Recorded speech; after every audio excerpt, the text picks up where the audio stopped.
Hello everyone, Chandrababu Naidu గారు delimitation విషయంలో ఢిల్లీలో చక్రం తిప్పారనే చెప్పాలి. సో రానున్న రోజుల్లో ఏపీలో ఎలా ఉండబోతుంది తెలుసుకునే ప్రయత్నం చేద్దాం. ప్రస్తుతం స్టూడియోలో జర్నలిస్ట్ శేషరావు గారు ఉన్నారు. ఇంటర్వ్యూలోకి వెళ్దాం. Hello sir. Hello sir, next ఎలా ఉండబోతుంది సార్? డీలిమిటేషన్ జరగబోతుంది. ఫస్ట్ జనగణన ఆల్రెడీ దానికి సిగ్నల్ ఇచ్చేసింది కేంద్ర ప్రభుత్వం. తర్వాత నియోజకవర్గాల పునర్విభజన జరగబోతుంది. ఇది జరిగితే కనుక ఉత్తర భారతానికి సంబంధించినటువంటి రాజకీయ ఆధిపత్యం పెరిగిపోతుంది, దక్షిణ భారతదేశం యొక్క ఆధిపత్యం ప్రాధాన్యత తగ్గిపోతుంది అనేది మొదటి నుంచి వినిపిస్తుంది. సో ఇలాంటి పరిస్థితుల్లో వీళ్ళంత వరకు నియోజకవర్గాల సంఖ్యను పెంచుకోవాలనేటువంటి ప్రయత్నం చంద్రబాబు నాయుడు గారు చేస్తున్నారు. డీలిమిటేషన్ అయితే పునర్విభజన చట్టం ప్రకారం ఇప్పుడున్నటువంటి 175 అసెంబ్లీ స్థానాలు కాస్త 225 అవుతాయి. కానీ మరొక 25 అసెంబ్లీ స్థానాలను పెంచుకునేటువంటి ఆలోచన చంద్రబాబు గారు చేస్తూ ఢిల్లీతోటి ఆయన మాట్లాడుతున్నారు, సంప్రదింపులు చేస్తున్నారు అనేది రాజకీయ వర్గాల్లో వినిపిస్తున్నటువంటి మాట. అంటే 250 చేసుకోవడానికి 225ని కాస్త ఇంకొక 25 పెంచుకుని 250 అసెంబ్లీ నియోజకవర్గాలు చేసుకుంటూ ఒక పెద్ద రాష్ట్రంగా కనిపిస్తుంది అనేటువంటి ఒక ఆలోచన ఆయన చేస్తున్నట్టు, దానికి సంబంధించిన ప్రయత్నాలు కూడా ఆయన మొదలుపెట్టినట్టు రాజకీయ వర్గాల్లో వినిపిస్తున్నటువంటి మాట. అదే జరిగితే రాష్ట్రం యొక్క పునర్విభజన చట్టం ప్రకారం మరి మా సంగతి ఏంటి అని చెప్పి తెలంగాణ వాళ్ళు కూడా అడిగే అవకాశం. 119 స్థానాలు ఇప్పుడు ఉన్నాయి తెలంగాణలో. బహుశా అది 152 అయ్యే అవకాశం ఉంది విభజన చట్టం ప్రకారం. అలా కాకుండా వాళ్ళు కూడా మాకు కూడా ఇంకొక 25 ఇవ్వండి అని చెప్పి వాళ్ళు కూడా కోరే అవకాశం ఉంది. ఎందుకనంటే ఇప్పుడున్నటువంటి పరిస్థితుల్లో చిన్న నియోజకవర్గాలు అయితే ఆ ఎమ్మెల్యేలకు సంబంధించినటువంటి కాన్సన్ట్రేషన్ అభివృద్ధి మీద పెరుగుతుంది అనేటువంటి ఆలోచన ఇప్పుడు ముందు పెడుతున్నారు, ఢిల్లీ ముందు పెడుతున్నారు. సార్, దీనివల్ల ఉపయోగం ఉంటుందంటారా? చాలా అంటే డెవలప్మెంట్కి సంబంధించి కావచ్చు.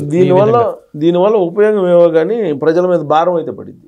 అవునంటారా? ఎట్లా సార్? ఒక్కొక్క ఎమ్మెల్యేకి ఇప్పుడు జీతాలు ఏంది, బత్యాలు ఏంది, వాళ్ళ ప్రయాణ ఖర్చులు ఏంది, వాళ్ళ ఆఫీస్ ఖర్చులు ఏంది, దాదాపు నెలకు వచ్చేసేప్పటికి 5-6 లక్షల రూపాయలు వీళ్ళు ఏదైతే జీతభత్యాల రూపంలో కానీ ఇతరతర అలవెన్సుల రూపంలో కానీ దాదాపు 4-5 లక్షల రూపాయలు ఒక్కొక్క ఎమ్మెల్యేకి ఒక్కొక్క ఎమ్మెల్సీకి పోతున్నాయి. అసలు మండల వ్యవస్థ ఇప్పుడు మండలి శాసన మండలి వ్యవస్థ అనవసరం అని చెప్పేసి ఎన్టీ రామారావు గారు ఆ రోజు అసలు మండలినే తీసిపడేశారు. ఆ తర్వాత రాజశేఖర రెడ్డి గారు కూడా వచ్చిన తర్వాత దాన్ని బయటాడు. జగన్మోహన్ రెడ్డి గారు అసలు వద్దన్నాడు, మండలి అనేది అవసరం లేదని.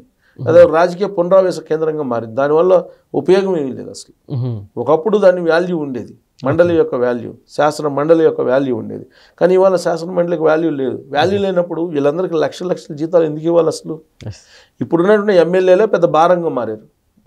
పైగా టెక్నాలజీ పెరుగుతుంది, క్వాంటమ్స్ కంప్యూటర్స్ వస్తున్నాయి ఆంధ్రప్రదేశ్లో, ప్రపంచవ్యాప్తంగా ఆర్టిఫిషియల్ ఇంటెలిజెన్స్ వస్తుంది.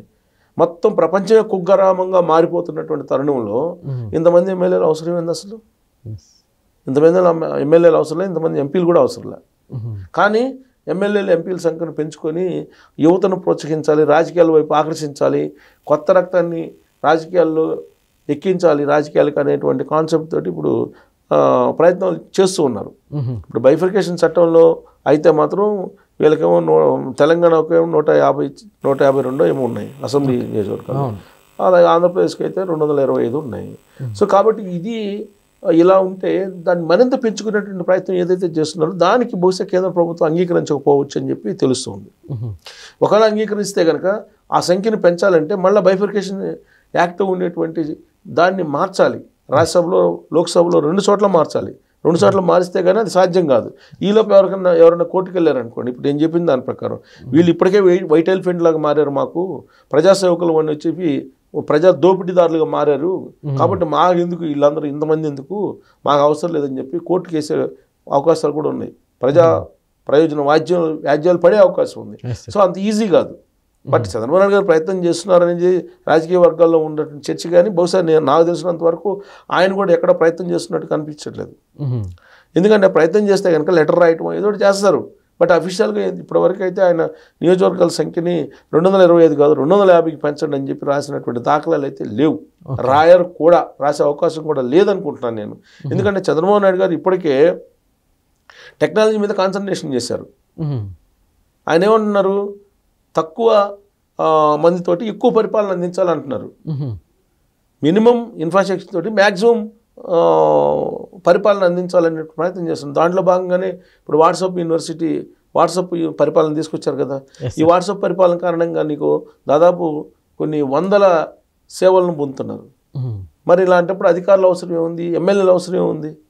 ఎమ్మెల్యేలు తక్కువ అంటే ఇప్పుడు ఆల్రెడీ ఉన్నట్టు నియోజకవర్గాలు కాకుండా ఇంకా సంఖ్య పెంచుతున్నారు కాబట్టి ఎమ్మెల్యేల సంఖ్య పెరిగితే కనుక ప్రజల మీద భారం పట్టమే కదా, కొన్ని వేల కోట్ల రూపాయలు భారం పడుతుంది.